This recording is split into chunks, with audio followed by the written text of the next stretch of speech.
How's it going, everybody out there?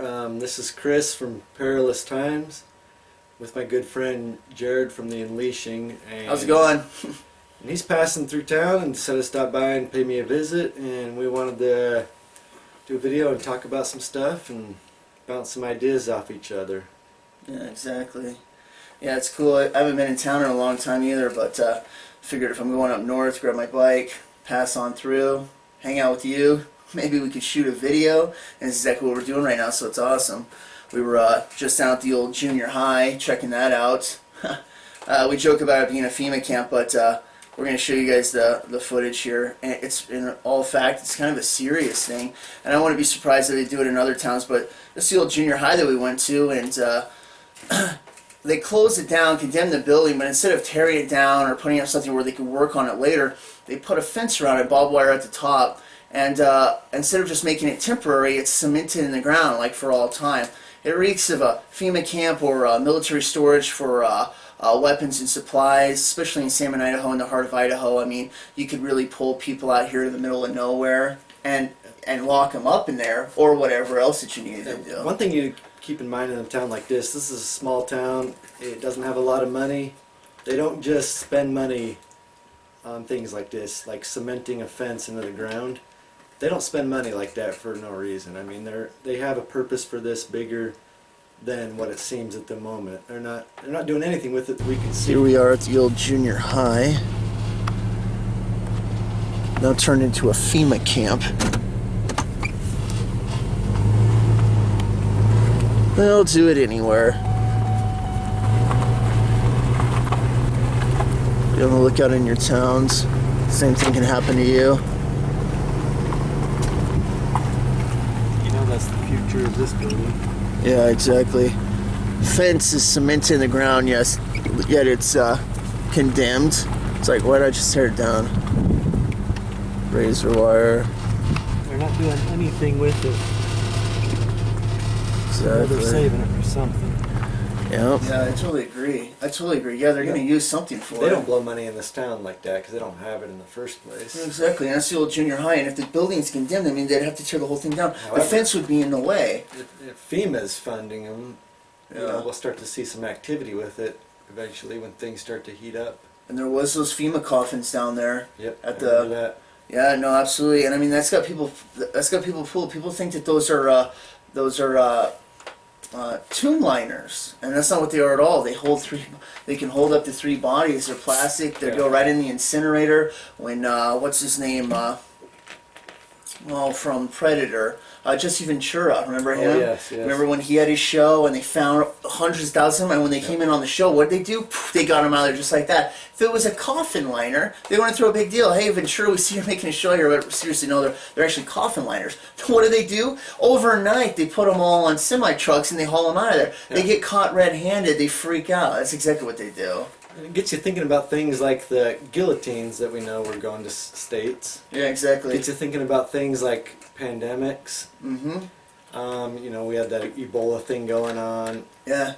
It gets you thinking about like the Georgia Guidestones and keep the population under. Down to 5. They want to get it down to 500 million. 500 million, and right now we're at what, like 8 billion? We're getting close to 8 billion right now. We're like 7.5 or something like that. But yeah, no, that's exactly what they want to do. It's part of the elite agenda, you know, and it's crazy. But these FEMA camps are not just in Salmon or anything like that. They're all over the place. One of my last videos I did on Hollow Earth, I mentioned a good friend of mine. I said I was going to bring him out some more. Mr. T.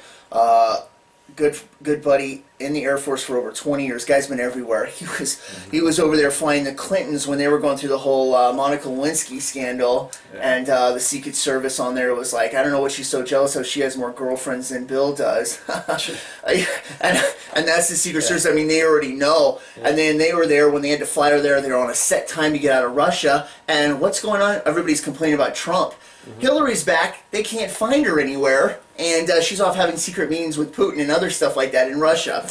Yeah, and of course now it's getting blamed on other stuff. But this is like from a real person and an informant that is a reliable source who's been in the Air Force that long. But the whole point is that he's been around some FEMA camps, including the one that holds I think it's either 200,000 or 2 million. I think it's 200,000 though, and that's outside of Fairbanks up there. And these are all occupied. What would you build? No, it is 2 million, I believe. What would you build that big of a facility for if, I mean, most of the population in Alaska wouldn't even go up there. Not to mention, that's not in an environment where they're going to be outside of their house, that they're going to be able to survive in weather. They're going to die from the cold. And it's exactly what they are. It's a death camp. You go to them and you're going there to die. And you don't make it out. They put you on a strict starvation program. And then they incinerate you or they gas you or they do whatever. It's Hitler all over again. It's been happening the whole time. And they've been putting these FEMA camps all over the place. Keep humanity under 500 million with perpetual balance in nature. Yeah, exactly. That nonsense. Yeah, exactly, and it's all part of the Illuminati agenda, what they passed down from Lucifer and stuff like that, because they need to take care of the planet and all this other stuff. Then I realize with God, it doesn't matter how many people are, He can provide everything. You know what I'm saying? Yes, so sir. it's from a total humanistic point of view. Without God, that they need to do that, and with God, you really can do anything. I mean, we can have as many people as we want, and God's going to take care of it, the whole situation. You know, so it's really a stupid idea on their part, but it's part of Satan's plan, and that's where they get it from in the first place. You know? Yeah, God knows what He was doing. Exactly. Men, wicked, evil, mankind always seems to want to think that they can do better than God or they're smarter than God. Yeah, it's true. They always You know do. what I mean? Yeah, no, I know exactly. Trying what to you mean. live forever, basically take our brains and put it into a mechanical body so that you can just keep And that's growing. exactly what they want to do too. That's their big agenda because they don't want to die. They're afraid of that. They want to put it into a body that's going to live, and it's like, it's so sick. Why don't you straighten up your life? Get with God. You're going to have an immortal body. It's going to be absolutely awesome. You're going to live forever, and you'll never have that disgusting sin feeling. And instead, no, they go the other way. You know what I'm saying? I just can't understand how they can't figure that out. They've been deceived. They loved sin so much that God allows strong delusion to happen. It says it right in the Word, and He does it. He does it because they loved the sin so much. They didn't want to turn from it. It wasn't in their heart or somebody struggling with sin. That's different. They want it. They want it so much, and He's like, "You want it? I'm going to send you a strong delusion. You're not coming back from it. I've already seen your end. You want it all the way to the end. There's nothing that's going to change you. So go ahead and take it." It reminds me of Pharaoh. Like, God hardened his heart. Yeah, People think, well, exactly. why'd God harden his heart? Why would He do that to him? They're misunderstanding the Scripture. Exactly. Pharaoh was not going to accept it. God kept putting the plagues out there, and what the plagues that He was sending out was hardening Pharaoh's heart. Yeah. It wasn't God. It was Pharaoh's choice. Yeah. And that's an example of what you see today with people. I mean, Yeah, they the just elites will and not stuff. ever accept it, no matter what. Yeah, it's true. And I wish they would. Yeah, it's true. No, I totally agree, man. Yeah, it's crazy out there, but it's very interesting because even when you read in Revelations, what happens when the plagues start coming on? Do they turn from it? No, they start shaking their fist at God even more. He sends them more plagues, and of course there's going to be a few that go, "Okay, I'm done. I'll turn to you. You're the only way. I'm going to get out of here." And that's the whole point of it. It's an adult spanking for the whole world. They're going to get it. And it's like you're going to shape up or you're going to pay the price. I don't want this for you, but here's your options. And what do? They keep shaking their fists at God all the way to the end until finally He releases the vials. Yeah. And by the time they do that, even the angels say, "God, you're just in doing it." They drank of the blood. They wanted it. They just reveled at killing Christians there during the tribulation. They wanted it so bad. The angels go, and after the first plague that happens with the vials, where they all who took the mark of the beast get boils and stuff on them, the second and the third one, it turns everything into blood, all the water. And the angels are like, "You're just in doing this." They wanted blood. They wanted so much, and now you've given it to them to drink, and they deserve it. They're going to get what they wanted, and they're going to realize they don't want it, basically. Yeah, exactly. Yeah, no, they'll be complaining, all right. I'm sure they got some sort of plan in underground bunkers, but it's really interesting. And that's another thing I want to talk about. It's just all this stuff pointing up to the rapture. It's incredible, isn't it? Yeah. Here's the it worst, really is. Here's the worst thing about these people trying to live longer is the worst people in the world basically are going to be living longer if they were successful. Yeah, no kidding. That's not going to be a good Which thing. I think God's going to come in and put a stop to it anyway. I mean, we expect the rapture here this year. Yeah. Hopefully it does. Yeah, exactly. We hope, we pray, like I say, every single bit of evidence that you could look at is pointing to it. Yeah. I mean, even to the point where they're saying now the elites are digging even harder underground, trying to get their underground bunkers. And what does it say in the sixth seal? They start, the great day of his wrath has finally come, fall on us rocks and hide us from him. Hide us from the face of the Lamb. Exactly, and they're in caves. They're doing the same thing they're doing right now. Just more proof, one after another, that it's going to go down. And I wouldn't even have made the Rapture video if it wasn't for God. I was like, I'm going to need some real proof here, I love how the Bible's always so perfect with every little thing like that. Like, Yeah. the bunkers. Yeah. And that's what you see exploding now, and that's what you see Yeah, no, in it's the true. Bible in the end times. I just love it. I know, I love it too. It's incredible though, isn't it? I mean, all of it is just falling into place so good. I was always interested when I was a kid because I was like, well, from what we know about pastors, which I don't agree with now, I think it was for a time and it was so that we could live righteously because God knows our nature. If we knew exactly when the rapture was, we'd sin and be a piece of crap all the way up to the day. But here we are, 9 months out, and now we're seeing a widespread view of Christians. We're like, this really does look like it. We can agree with you. There's more people that are paying attention to signs, and it's all kinds of signs. I don't look at some of the smallest ones because I don't think there's one in everything, but I do believe when we get to heaven, we're going to find out there's more than we even realize. But I mean, it's just in every single detail of stuff that's pointing to these signs. And like you say, I've named quite a few big ones, that really point to it, from Daniel's timeline of his days between Feast of Trumpets and Feast of Atonement. I mean, it's to the day. The Revelation 12 sign happens during the Feast of Trumpets. That's the next appointed time that it happens. The Malachi prophecy, we're at the 112th Pope.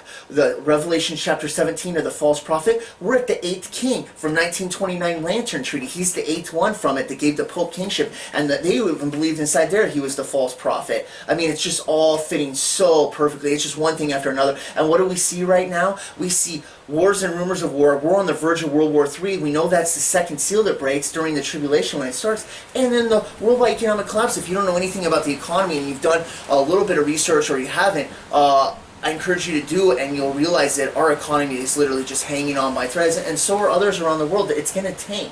And we know that that's what happens during the third seal when the horse comes out and it says it takes a day's wage for a loaf of bread. It's a huge hyperinflation from a gigantic economic crash worldwide. And that's exactly what we see taking place right now. So when I hear people on there like, oh, because they want to fit their thing, it's a mid-trib rapture. It's like, no, you've been wrong. Why don't you correct yourself? It's pre-tribulation rapture. Well, the rapture or the tribulation's already started, and we're getting close to the seventh seal or the sixth seal here towards the end of summer, and then it's going to line in with the seventh trumpet. No, if you can literally think that while you can see the signs going on with the third and the second seal about to break, and still think that idea, you need to get smacked in the face. It's obvious that those seals, the first two or first three, are about to break, and they're like trying to push that out of the way. It's like, no, your mid-trib idea is not right. It's a pre-tribulation rapture, and the Bible perfectly describes it in every single way, all the way down to what Paul's saying when they're worried and they're like, we think that the tribulation's already started. He's like, let me tell you, he's like, first there's a falling away, which we know in the original translation is,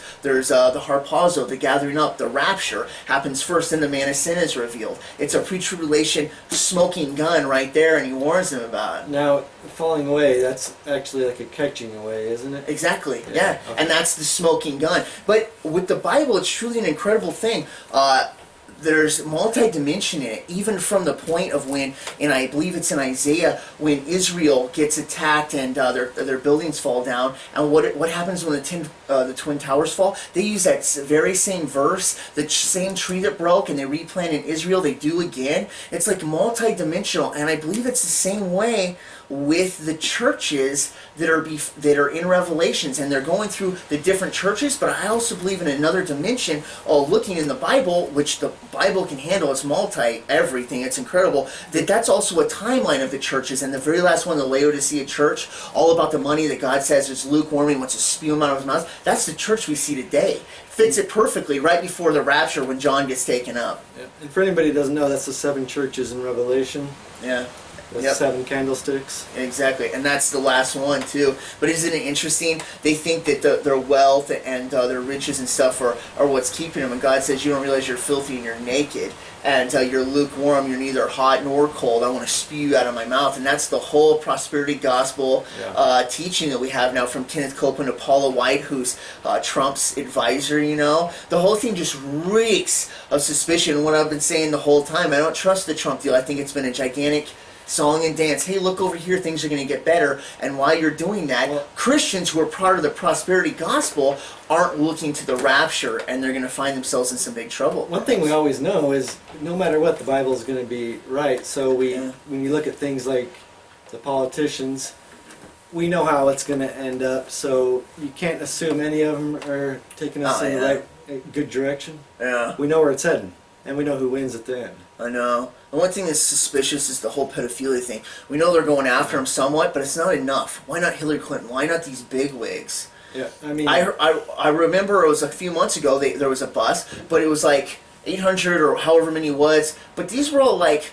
morons off the street touching a 17-year-old girl or whatever, which is bad. But what about the ones that are chopping up kids, putting them on their pizza and stuff like that? And by the way, that is totally real. Yeah, real sick, twisted, circle of the nine kind of stuff, like the Pope's involved with, where they sacrifice children, you know? What about those guys? Why aren't they getting busted? And like, again, I say it's a song and dance. Oh, look, things are going to get better. It's still going to get better. We just have to hold on a little bit longer. And when they're looking at that, they're not paying attention to God. And most of the time, the disturbing part is Christians, or so-called Christians nowadays, don't want the rapture. It's like birth pangs, kind of. No, that's exactly what it is. You'll see some things happening, and then it'll relax for a second. And you'll see some things happening, then it relaxes. And then they start coming on faster and worse. It's going to start getting more extreme, closer together. Yeah. Just like birth pangs. Yeah, no, that's exactly what it is. In the Bible. Yeah, you're totally right. But yeah, no, it's crazy though with the whole thing. I mean, people are not paying attention to the most important thing right now, and that's the rapture. And like I say, it's disturbing because the charismatic church, the prosperity gospel Laodicea church, this is a real scary thing. You can talk to some people and be like, well, you know, can you feel the rapture coming? What's that? Are you kidding me? You go to church every Sunday, right? Yeah, I do. You don't know what the rapture is? Tell me the church hasn't failed miserably. These people don't even know what it is. And then you tell them, and they go, I don't want that. And you know exactly what's going on. They're doing good. The prosperity gospel, it's all about the head and not the tail. Money making. They're in a great place in life, and they don't want it. And that also stems into the Satanism that's put into movies of how heaven's going to be this dull place playing harps, and it's going to be boring, and you don't want to be there. And no, let's try and drag out the world a little bit longer because we don't want to be there, and it couldn't be further from the truth. And this is going to get into kind of something that I want to touch on. They're foolish. Very foolish. Yeah, I agree. Yeah, no, it's extremely foolish. And here's the thing, and it's something I've been saying for a while. If you love Jesus, invest in your heart, and you would love to go to heaven and be with him to get out of this world because you know how bad it's going, but you have no clue when, let's say, the rapture is going to happen. Jesus is going to grab you at the rapture. He's going to pull you out of here. But let's say you know who Jesus is, you go to church and stuff like that, but you don't want to have anything to do with the rapture, and you want to, please, no, not now. I don't want to go. I don't want to go. Because you're getting married or whatever. Whatever it is, I have a good feeling that they're not going to be going anywhere, and this falls right into the 10 virgins. It fits it perfectly. They didn't bring oil, and their lamps are both sides are virgins, but the certain group of 10, they... 5 brought oil. 5, my bad. Yeah, 5 brought oil, and those are who are the ones that are looking for it. Like, hey, I'm excited about it. Yeah, this is what we've been waiting for our whole life. Let's get out of here. And the other 5, still virgins, aka Christians, are off dinking off, and they get left behind. They still might be Christians. They would probably figure it out during the tribulation, and they get saved then, but they have to go through that hell. And this is the one time in life where we get that one gift where we can actually escape this. And it's a good thing because this is the worst time ever coming up on the earth. No matter even with the Nephilim back before the flood and the murder and the crazy stuff going on with Greek gods and all the other stuff that they worshiped back then, which were actually Nephilim and fallen angels and all the crazy stuff, demigods, which is exactly what they were technically. even with all that crazy stuff going on, it says that this is the worst time coming up on the earth. This is going to be even worse than that. So can you expect giants coming out of the earth if it's going to be worse? Yeah, most likely. Can you expect possibly some crazy dinosaur stuff or hybrids like there was before the flood? If it's going to be worse, yeah, you're going to expect it, but worse. It's going to be everything but worse. And now they're going to be hunting Christians down because they're going to use excuses like, that religion's what plagued us to begin with, and the aliens took them all away, or whatever excuse they're going to use. So they're going to hunt them down. Especially if you don't take the mark of the beast. They're going to call them domestic terrorists. They're going to be all kinds of things. And a lot of people are going to fall for the big lie about Christianity. Yeah, I totally agree. Which they already are anyway. Yeah, I totally agree. You know what I mean? Oh, yeah, no, I know exactly what you mean. Yeah, no, it's totally true. New World Order gets going and starts to get implemented on this world, the number one enemy is the Christians. Is the children of God. No, you're right. But those children, those ones that are left behind, it's going to get into something that I want to talk about. And the reason they're left behind and what they're doing right now, being jokesters in the first place. And that is the pussification of the church. Mm-hmm. I have talked about this before. I talk about this a lot, actually, and I don't think that I can talk about it enough. My background...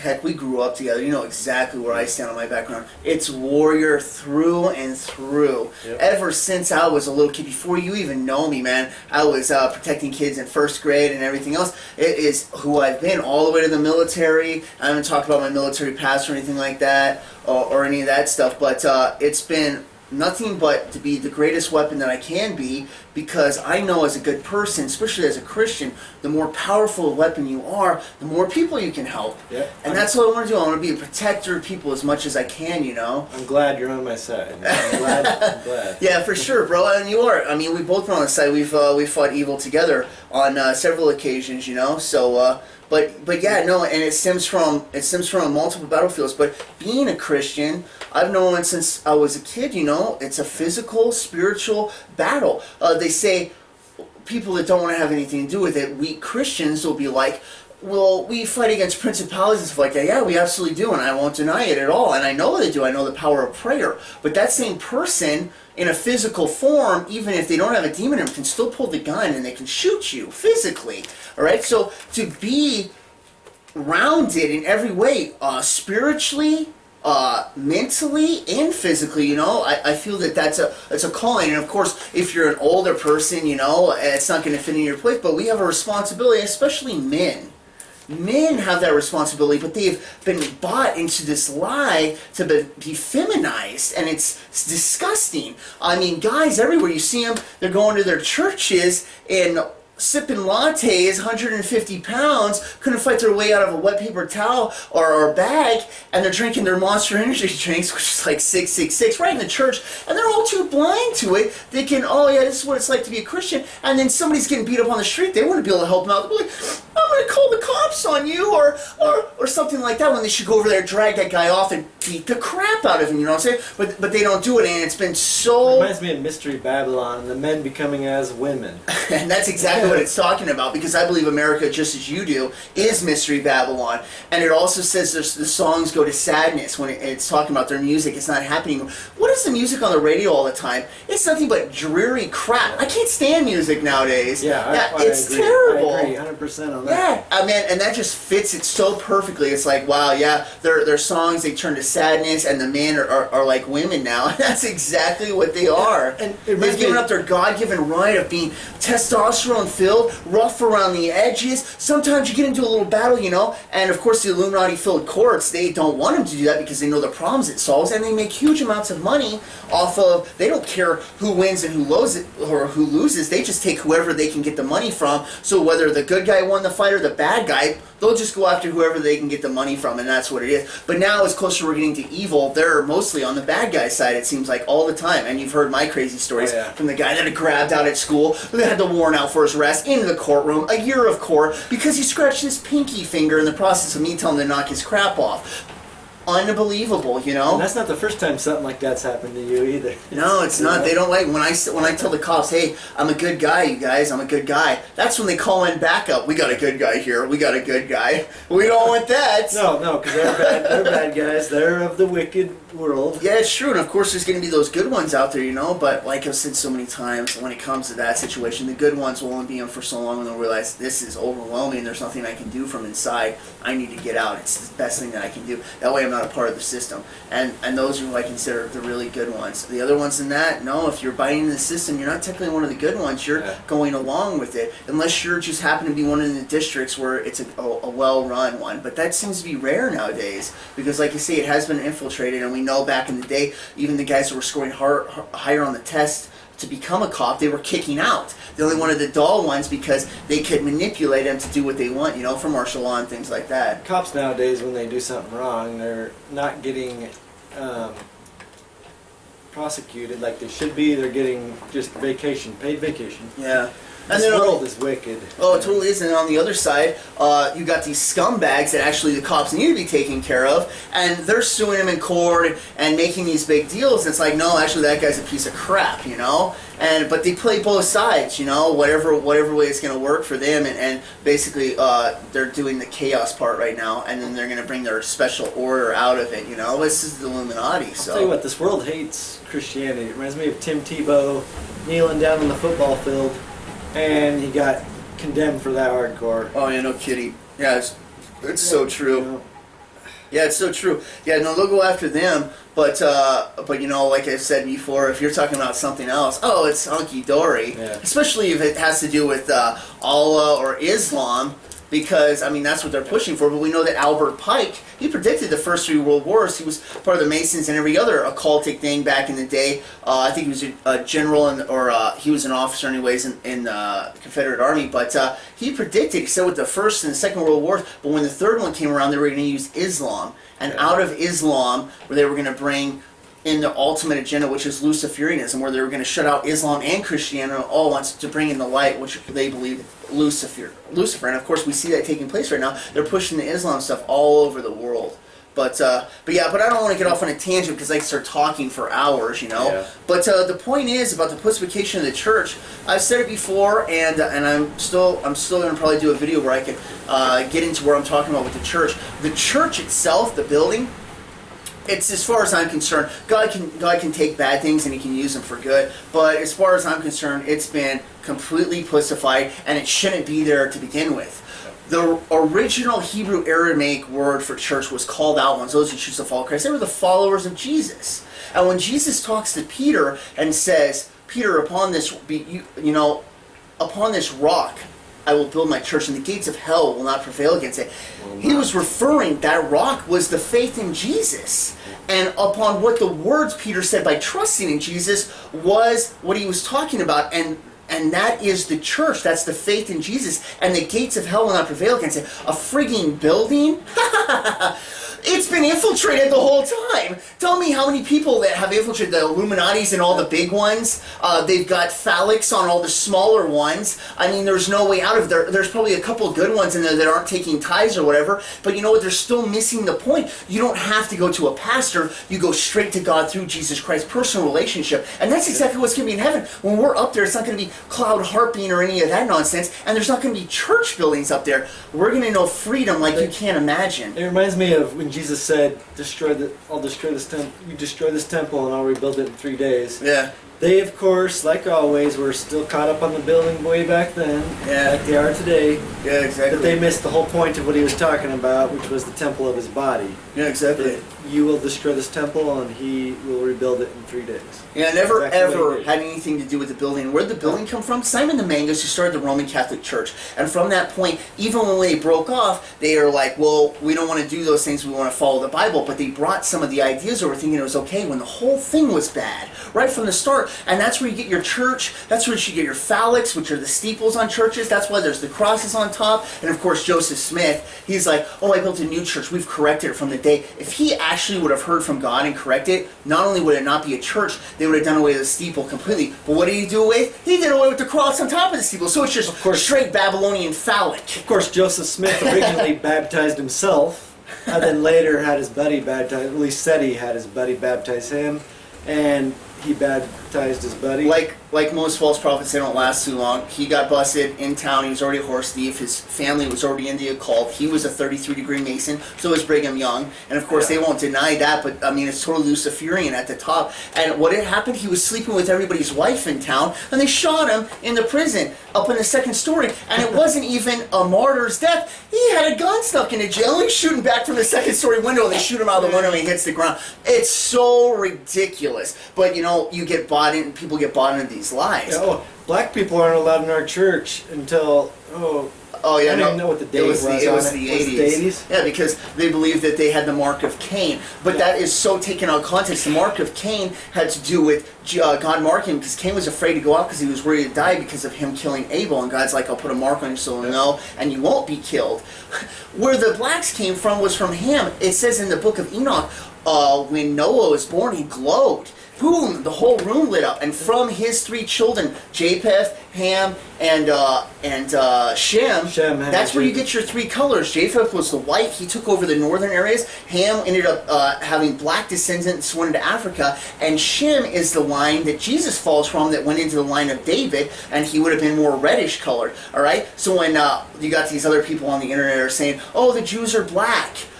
Well, Moses might have met an Ethiopian when he was down there as his wife, and there could have been some culture mixture, but the line of Jesus was not black, and either was a huge amount of them not black, even though there was some mixture and stuff like that, but it wasn't, and he was not black. So, I mean, they get off on that too, because everybody's looking, well, I want to feel special too, you know, it's like, give me a break. Let's just stick with what's real here, you know? And here I am getting you going on a tangent again. And I said I wasn't going to.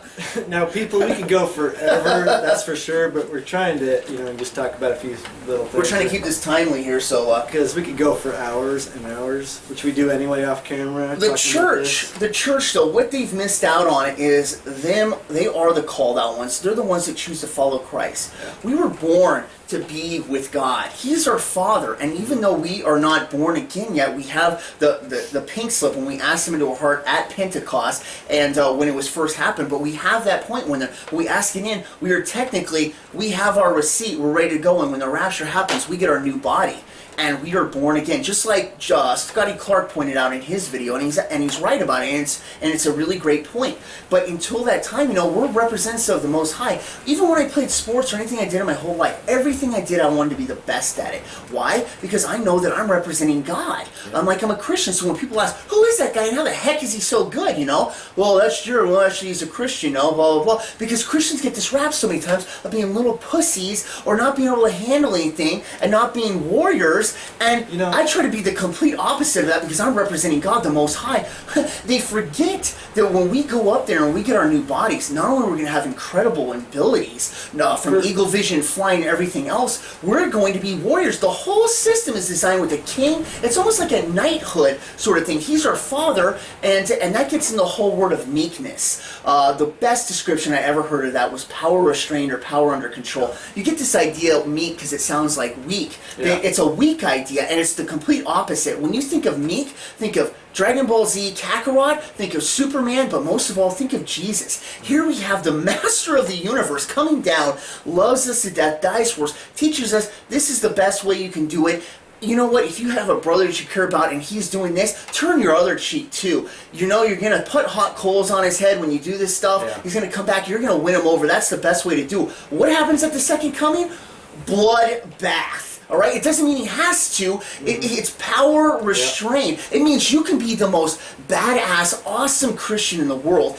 Kick ass, but you can also be the kindest, nicest person. You've known me for a long time. I'm the nicest guy that I always try to be, even when I mess up. I'm quick to apologize. I always try to stay humble on that. But when it's time to lay down the law, I don't want to come in second. And I put fear into people, and that's a good thing, because it keeps evil at bay. That's what we're supposed to do, Yeah, sometimes, it seems like some Christians have been taught that violence is evil altogether. Look, There's a difference between violence and protecting your loved ones and your friends. Absolutely. Jesus told his disciples to have a few swords, Yeah, exactly. sell your garment and buy And one. why did he say it? Because he's like, I'm not going to be with you always. You're going to get persecuted. You need to be able to defend yourself.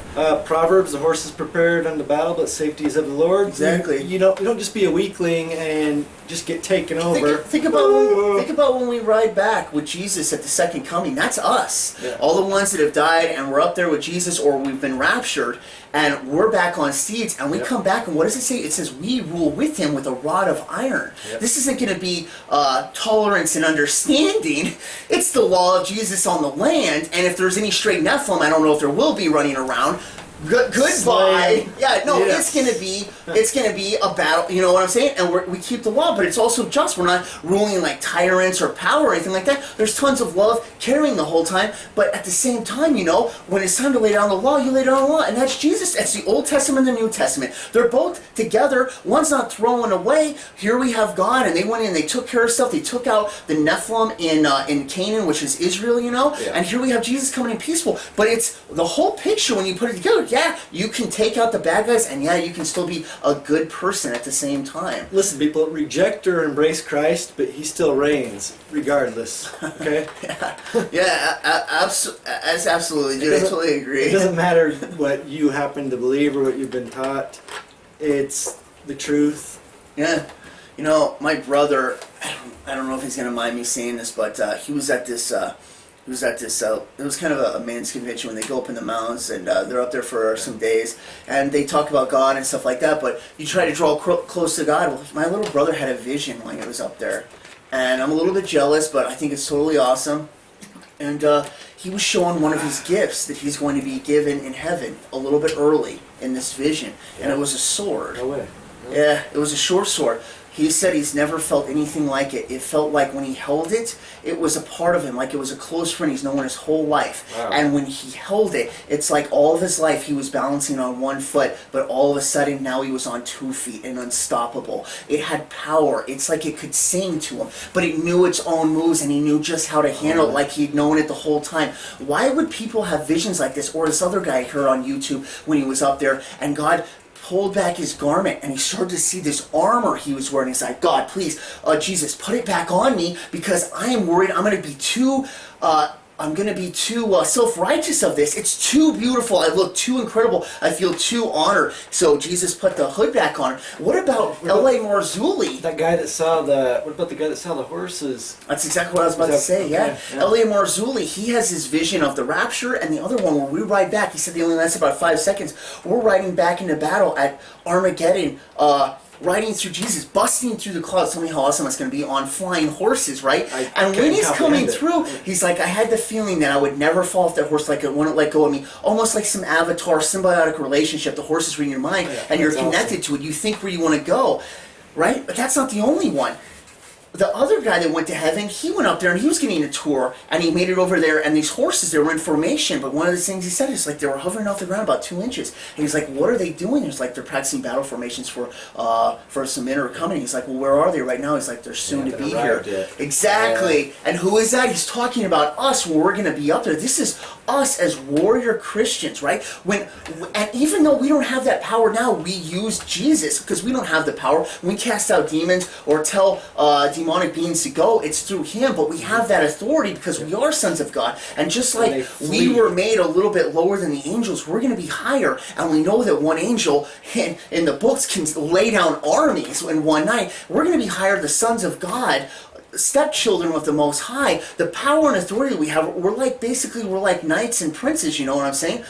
Or warrior, or women included, you know? We were meant to be warriors along, never pacified. I look at Planned Parenthood and stuff like that, and how it's taken over. And the truth is, it's because of our kindness and the pussification. It's okay to be a good Christian, but it's also time to lay down the law on occasion. But because of that, evil has found a way in, and it's been overrun. run. It's been allowed to flow, and it should have never been allowed to flow. Because, I mean, look at how the country was founded. We were built on Judeo-Christian values, all right? I mean, even though there was Mason stuff in it that ended up feeding into the disaster we're in now, there was families of Christian that were raised on the good book, right? Good people, good America. We were legendary. We told England, boom, get lost, 5% tax, we're not putting up with that. And the world has known us as a superpower ever since, because we're fighters inside. We're fighters. Where does that come from? It comes from this Christian value. We were born to be warriors. And they've taken that away and totally pacified. You see guys, like I say, sitting in church, gauge earrings, super tight pants, trying to fit in with the emo crowd, like that's cool. And it's like, no, you actually look like a total douchebag, and you're a loser. And you've given up your God-given right to be a frigging weapon. You know, somebody powerful who fights for the kingdom, who's there to help other people, you know? Even if you don't experience in your life, I never want to get caught off guard to the point where, like, I happen to see a woman or a child getting beat up or something evil taking place, and I don't have enough strength to at least go down there and give everything I have to fight, you know? I wouldn't be able to live with myself. I would be dead inside. But this brings up a verse, all right? And exactly the point that I'm talking about. In Isaiah 14, he says, and I will ascend the heights of the clouds, and I'll be like the Most High. He's talking about Lucifer. Yet thou shalt be brought down to hell, to the sides of the pit. And this is where I bring my point out. They that see thee shall narrowly look on thee. Means we're squinting, going, are you kidding me? And as they're doing this, and they consider these, saying, is this the man that made the earth to tremble, and did shake kingdoms, that made the world as wilderness, and destroyed the cities thereof, and opened not the house of the prisoners? He's talking about Lucifer. Right now, the elites that follow fallen angels and see the power they have, thinking, oh my gosh, it's so dreadful, yeah, we're going to fight God. And yet when we get our new bodies to be the warriors we were meant to be, sons of God, with a rod of iron, we look at him like, that's the guy? Are you kidding me? That's the guy? And even though we don't have it right now, we only have that authority through Jesus Christ, we will when we get there. And this is a testing ground. And when we pass this testing ground, God says, here's your sinless body. I never have to worry about it. You proved yourself trustworthy in this basic training, this hell on earth that you had to go through, and you passed the test, and now you're a son and daughter of mine, and I trust you. Now, have freedom like you never even imagined. We think we know freedom. We know nothing of it, because he literally will give us, he says, we inherit everything as sons of him, everything. That means to go places and explore things and have fun and do this stuff and never have to worry about it. The freedom we're going to experience is so going to be incredible. It's going to blow our minds. And it just is like, wow, you know, how can you not want this? But people are watching movies thinking, we're going to play in Hearts on Clouds. I don't want the rapture. It's like, how foolish can you be? How foolish can you possibly be? The wickedness, the evil taking over in the school system, destroying kids from believing in Jesus, which Jesus said, if anyone offends one of these little ones trying to believe in me, it'd be better for him the millstone was hung around his neck and he was tossed into the sea. I would hate to be that guy. Think about these pedophiles that sacrifice children. Yeah. I can't even imagine, and they will suffer for all of time. And you know what? It's rightly just, because they're pieces of crap. Yep. But yeah, absolutely. But you know what? I really think that that's a good point. You know, we are warriors. We're made to be warriors, and I love the thought of that. I love being a warrior. I like being a man filled with testosterone. Sometimes it's a little too much, but you know what? It's okay. You know what? It is awesome, because with Jesus, I control it. I keep it down. But at the same time, when it's time to lay down the law, nothing's better than when evil looks at you and thinking it's a badass, and you show them your true colors, and they run in terror, and you know, and that's a good thing. I love making evil. I think it's so awesome. Show its true colors, and they're absolute weaklings, and that's the true color of evil. Because being with God, you know, you are a weapon in every single sense. The more you read your Bible and know your sword, and that gets into another thing, Ephesians, putting on the armor of God. People quote that as in, if they're going to quote it, it's coming on them. No. It's knowing the Word, walking with God in a personal relationship outside of a church where you're growing with Him. And by knowing this stuff personally in your mind and your heart, that armor isn't quoted onto you. It's on you all the time, and you glow with a fierce fire from your eyes, and evil can see it and they can't stand it, and you wear it all the time, all through your life. And that's what it means. It's not putting it on by a quoting like it's some sort of magic script or something that you say, you know. It's, we wear it all the time when we know the Word, and we're constantly growing closer towards that. It reminds me of a verse in Ephesians chapter 6. Yeah. For we wrestle not against flesh and blood, but against principalities, against powers, against the rulers of the darkness of this world, against spiritual wickedness in high places. Yeah. Wherefore take unto you the whole armor of God, that ye may be able to withstand in the evil day, and having done all to stand. Stand therefore, having your loins girt about with truth, and having on the breastplate of righteousness, and your feet shod with the preparation of the gospel of peace. This is sharper than any two-edged sword. Exactly. And the knowledge of reading the Bible is your sword. I can't tell you how many times somebody says, well, the Bible says this, and I instantly know, oh yeah, you heard that off a movie, huh? No, that's not what it says at all. It says that, and they're like, okay. It not only that, but I read it and go, oh man, I messed up on that part. Two-edged sword. It cuts us, keeps us in line. It also can cut the enemy. The more we know, the more we live in Christ, the more that armor's on us all the time. And we're to walk in it all the time. So the fires and the darts of the enemy don't come against us. So when you're looking at pansy-ass Christians that can't stand up to anything, we were made to be warriors. You know, and that's what I see. It's like when the real church stands up, it's the same thing I always teach people. You're not to look to me. I'm a teacher, okay? That's all. I'm teaching you this stuff. It gives you information, and you compare it with Scripture, and you go from there, all right? But never to look up to me or me to take the place of you, getting in front of God or anybody else. We go to Jesus, to God, and that's exactly how it does it. So somebody like me is a teacher, and the whole point of why I teach isn't so you can look up to me, and isn't so I can look up to you, because I won't. I look straight to God. It's so everybody can be on the same level, all right? And when we're on the same level, we can all go out and spread the gospel and use our skills that we all individually have and be the best weapons we can, you know?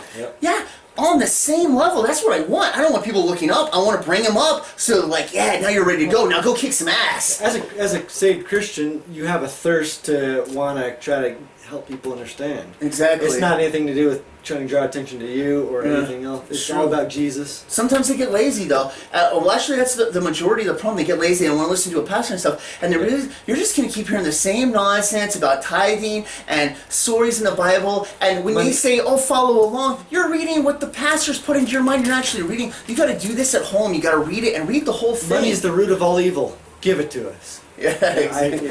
Yeah, no, exactly. No, it's ridiculous, but absolutely. And, but like I say, everybody needs that personal relationship, and we're born to have it, and we can all have it, every single one. I got it by breaking out, and of course it started in the church, but then I learned by reading the Bible. I'm like, well, this doesn't make sense, and my heart doesn't feel right being here with what they're talking about, and I'm not growing. I'm going to get out, keep reading the Word, stay close to God, and then He brings me to where He wants, and He will do that with everybody else too, and everybody has that right, but they pass it up all the time and become pacifists and weaklings, and it just disgusts me, because the warrior Christian is we're the minority of Christians, and the truth is it should be the majority. You know, I understand there's a time for prayer. I understand there's old people that can't get out there and fight, but us that can, we should. And just like an atheist that we're going to tell a Christian, prayer doesn't work, the Christian will be like, absolutely it does. And I know as a warrior and a Christian that prays, that the prayer absolutely does work. But why does the Christian have a hard time saying that being the warrior works? Because they are too afraid and they're too much of a coward.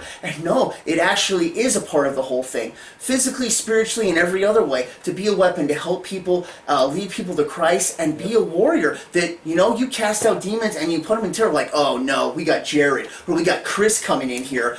Great, we got to do something to get them out of here, because you know what? They should be afraid. You know what I'm saying? With the knowledge and stuff you have, with the sword of, the Spirit, and as you're coming into that knowledge can lead people to God. And of course the enemy doesn't want that. And I hate to bring up this, but I kind of got to. Some of these new Bible versions and stuff are weakening your sword, so to speak. You need to get a real Bible, King James Version. That's the best we have for the English.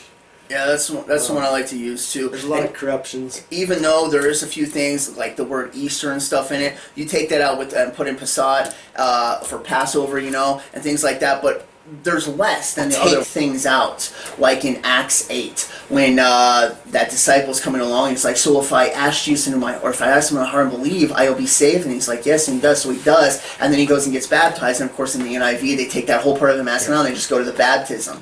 Yeah, exactly. I remember the part in the NIV where the King James calls Jesus the bright and morning star, and the NIV says, it switches it to where it's calling Lucifer the bright morning star. Oh yeah, no, they've switched it up so much. You know, we're running out of time though. We're going to keep this video short, and we've kind of tangented off a little bit. But you know, we're passing through. We wanted to do a team-up video where we both come together, and this would be the only time we get to do it because I gotta head back down to Colorado and stuff like that. But we figured it'd be fun to team up. And old Chris is a good old buddy of mine, and it's cool that he has his own channel. He's reaching out to people and stuff like that. So check out his channel too if you guys get the chance to, and subscribe to it as well because we like to get out information and things that we find out and stuff like that. But yeah. Everybody out there that's saved and on the side of truth, you know, just try to do your part any way you can. You know, that's all we can do. And keep looking up. The rapture's coming. It really is. And we still haven't seen anything that is pointing to it not happening. Everything is still falling into place, and that is extremely exciting. So we're about to find out. We're going to see what happens in September. But like I say, I don't see anything that points against it. So I'm only looking more towards for it, you know, and it's going to be awesome. So keep looking up. That's the only way out is keep looking up. You want to be a part of the group that goes. You don't want to be the virgins that don't have the oil and stuff. So, and hang in there. And don't be afraid to be a man, too, or to be a warrior. Because, you know what, that's your calling, and that's what you're going to find out. You're going to find out, even if you're not, that when you get up there, that's what you were born to be, and that's what you are going to be. So, you know what, jump into it early. You're going to enjoy it, I promise. It feels good. Just release some of it, you know? Yeah, there are supposed to be genders. There's not supposed to not be a gender like the world's trying to push, getting rid of Father's Day and Mother's Day and all this nonsense. God created male and female. Be a man, be a woman. If you're a woman, be elegant, you know, be a female. Absolutely. All right, well, we thank you for joining us on the Unleashing / Perilous Times team up. And it was fun, and we'll talk to you next time. Thanks a lot. Bye. God bless. God bless.